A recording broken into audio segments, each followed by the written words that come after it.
Kumpang Hilonggo. Please subscribe Subscribe and like. and share. Ayun, magandang araw po sa ating mga kababayan, no? Luzon, Visayas at Mindanao. Magandang araw po sa inyong lahat. So ito guys, meron po akong isi-share sa inyo. Ito yung pahayag na naman ni Harry Roque. Alam nyo, ito talagang pasimuno para talagang pabagsakin si BBM kasi gusto niya bumalik dito sa Pilipinas.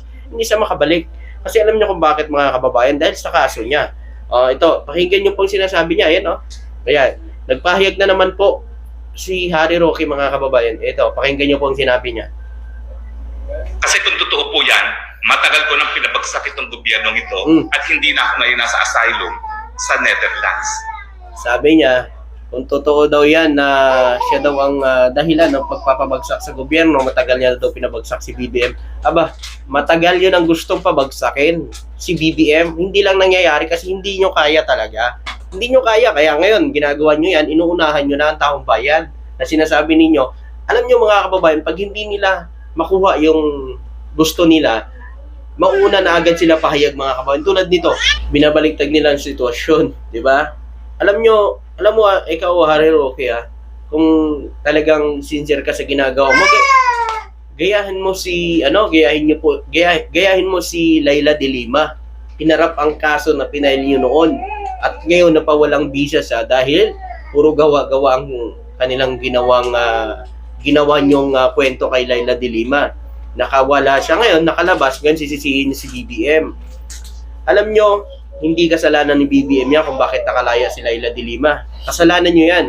Kasi wala kayong matibay na ebidensya na ipinail kay Leila de Lima. At mababang kaso lang ang pinail nyo. Kayo nagsampa ng kaso diyan kay Leila de Lima, hindi naman si BBM . Ngayon lang siya nakalaya kasi wala kayong sapat na ebidensya na magdidiin kay Leila de Lima. Ngayon po mga kababayan, dito tayo sa sinasabi ni Harry Roque na kung gusto niya daw na pabagsakin si BBM ay matagal nang babagsak, mga kababayan. Hindi nila kayang pabagsakin ng gobyerno o si PBBM dahil wala naman silang ganong supporters . Wala silang ganong supporters katulad ng Marcos. Tuloy natin. Hindi na po ako ngayon nawalay sa piling na aking mga mahal sa buhay. Kung totoo yan na kaya kong pabagsakin ang gobyernong Marcos. Kung kaya namin mo na hindi mo talaga kayang pabagsakin dahil hindi mo talaga kayang pabagsakin, ganun lang yun. Ang dami-dami mo nang nilabas. Ang nilabas mo na purong video, hindi ba yun patunay na gusto mong pabagsakin ang administrasyon? Hindi ba yung patunay na gusto mong matanggal si BBM sa posisyon? Diba? Ang naglabas ka lang ng mga video at yung paninira mo ngayon na ginagawa sa administrasyon, hindi ba yan isa sa mga strategy nyo para pabagsakin si BBM? Pero walang nangyayari dahil. Tuloy natin. Kung pabagsakin ang gobyernong Marcos, pinabagsak ko na po yan. Dahil ang pagkagutom, pinakamatindi sa loob ng mahigit 20 taon sa kasaysayan ng Pilipinas.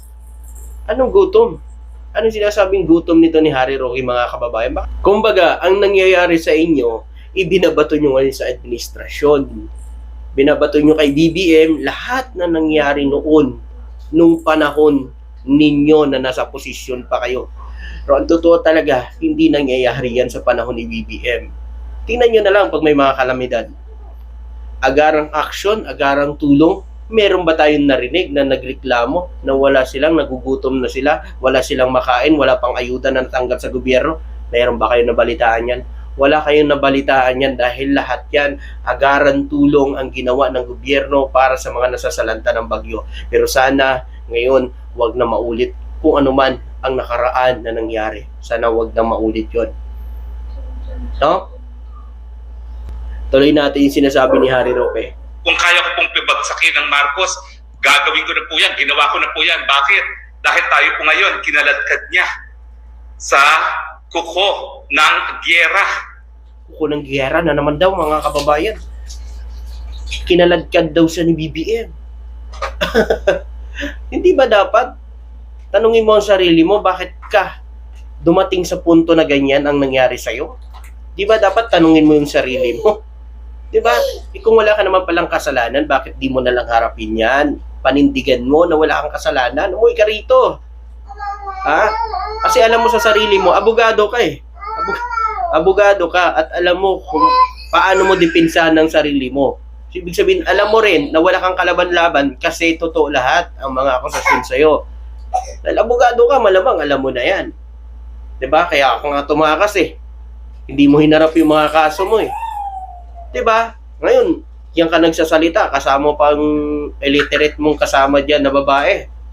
Oh, bakit hindi kayo umuwing dalawa sa Pilipinas kung talagang sincere kayo na kayo ay para sa mga mamamayang Pilipino? Kung wala kang kasalanan, umuwi ka dito. Harapin mo yung kaso mo. Oh, tuloy natin. Samantalang wala naman tayong interes para makipaggera sa kahit kaninong karating bansa natin. Inarariyan na yan. Nakatutok na po sa atin ang mga missiles ng China dahil pinayagan ni Marcos Jr. na itutok yung Typhoon missiles galing sa Pilipinas papuntang China. Grabe naman mga kababayan. Ano kaya isip nito ni Harry Roque? Mga kababayan, makikipaggera daw si BBM sa China? Isa ito sa mga narrative nila na makikipaggera daw si BBM sa China, mga kababayan. Alam nyo, China ang naggigit-git sa atin ni hindi nga tayo gumaganti. 'Di ba? Pagwa-water cannon nila, pinuputukan tayo ng mga water cannon pero gumanti ba tayo? Bago sinabihan ni BBM, ipagpatuloy ang pag-iit ng karapatan sa bansa. Yun lang. Ang kwan kasi ni BBM, ibalita lahat, ipakita yung mga video na pangaharas ng China sa atin, ipakita sa buong mundo kung anong ugali ng China. 'Di ba? Yan ang ginagawa ng administrasyon para makita ng tao, ng buong mundo kung gaano ang ugali ng China. Pagdating dyan sa mga teritoryo dyan sa West Philippines, hindi tayo makikipaghira, mga kababayan. At ang China, hindi rin yan makikipaghira. So, ibig sabihin po, sabi ni Harry Roque, nakatutok na daw ang missile ng China dito sa Pilipinas. So, alam ni Harry Roque na nakatutok na ang missile.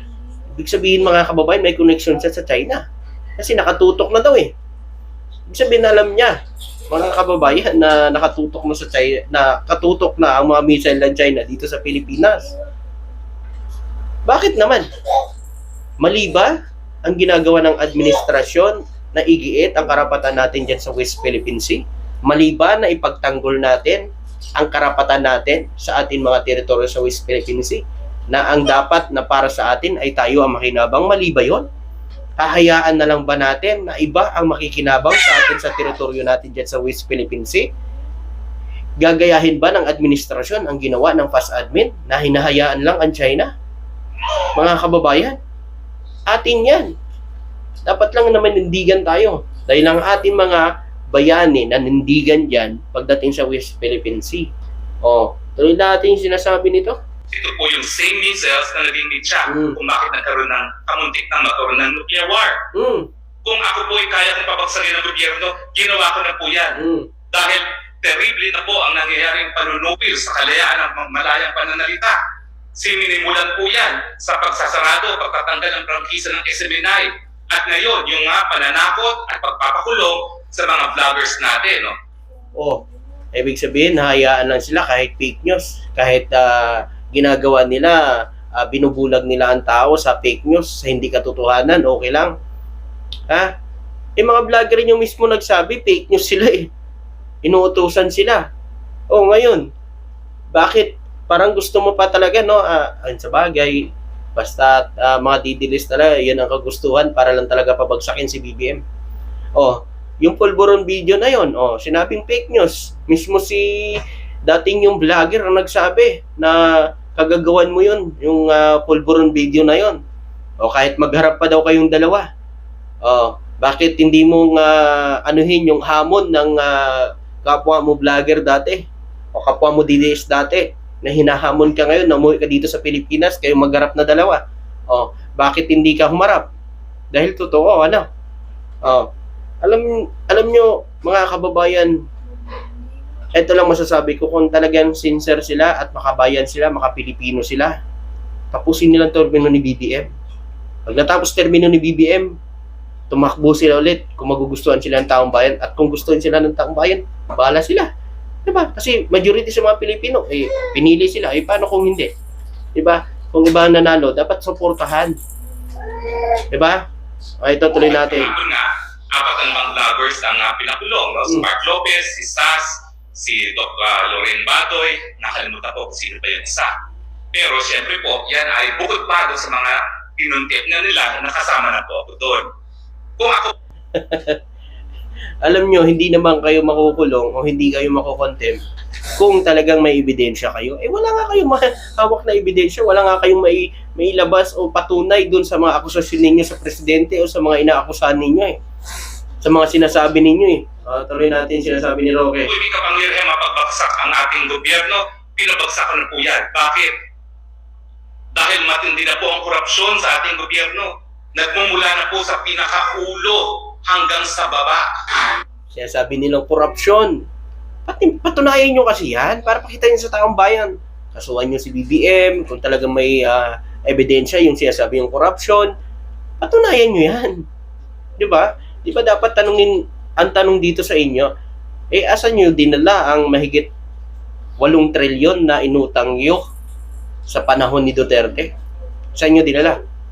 Ang 7.9 trilyon na inutang nyo, saan nyo po dinala yon? Na iniwan nyo ang administrasyon ng 12.79 trilyon. Diba? Kung kayo magaling, o bakit ang administrasyon niya nakakapagbayad pa ng utang, nababawasan ang utang ng Pilipinas na nilubog nyo nung panahon nyo. Diba? Ngayon, sisisihin yung administrasyon na gumagawa ng tama sa mga kababayan natin. Tapos sasabihin mo, kung gusto mong pabagsakin, pinabagsak mo na kasi hindi mo talaga kayang pabagsakin si BBM. Hindi mo kaya. Dahil kung kaya mo, matagal nyo nang ginawa niyan. Dahil hindi nyo kayang pabagsakin ng isang Marcos na. Dahil, yung kakamping, sumusuporta na sa administrasyon dahil alam nila na tama ang ginagawa ng administrasyon niya yun. Sabihin mo yan sa idolo mo nandun sa ICC. Yun, maraming salamat at magandang araw. Thank you.